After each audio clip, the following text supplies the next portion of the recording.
Today's gospel reading is probably one of the more frightening pieces of scripture. It's frightening for a couple of reasons. Number one, in today's gospel, Jesus clearly teaches us that our actions really do matter and that our actions will determine where we spend eternity. We should have a healthy fear about that.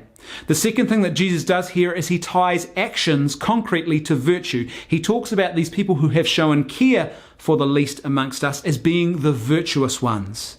So what this means is it's not enough simply to know about virtue. It's not good enough to simply talk about virtue. If you want to be a virtuous person, you actually have to live out the virtues in your life. And speaking personally, I find today's passage really frightening because if I'm honest, I look around at my own life and I think, man, there is more that I could be doing for the least and the more vulnerable members of our community. And I think if we're all honest, we should come to that same conclusion if we look at our own lives. I also think about the fact that I'm a father, and I think to myself, what kind of role modeling am I showing to my children? The way I think about, for example, material possessions, the way I think about my job security and finances, is that reflecting this authentic love and care for the least and the more vulnerable members of our community? Or am I too busy and too obsessed trying to hoard and build up these things for some sort of perceived sense of security? And what is that teaching my kids about this gospel call to go out and care and show care and concern for the least and the most vulnerable members of our community? I think Lent is a great opportunity for us to really meditate again and to, I think, reevaluate and redevelop, if we've lost it, this healthy fear of our actions and whether or not they are lining up to what Christ calls us to today in the gospel. So perhaps today we could all challenge ourselves to, in some even small way, I'm not talking about quitting your job and selling your house and moving to Africa. What I'm talking about here is perhaps even in some small way today to begin that movement of reaching out to the world around us and showing care and concern and love for those who need it.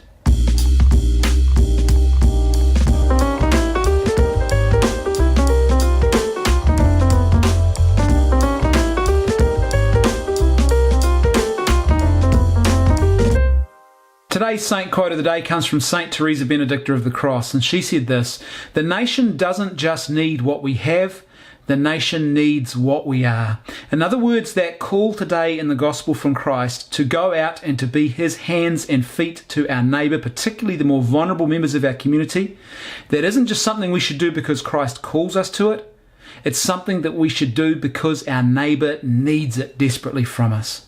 There are so many broken and hurting people in our communities, and we as Christians should be leading the way in reaching out to those people, because they don't just need the Christ that we know and are in relationship with, but they need to experience his love in their lives. And they are not going to begin to experience that love if we are not being Christ's hands and feet. So the nation doesn't just need what we have, the nation needs what we are. And what we are, or what we are supposed to be, is Christ's hands and feet.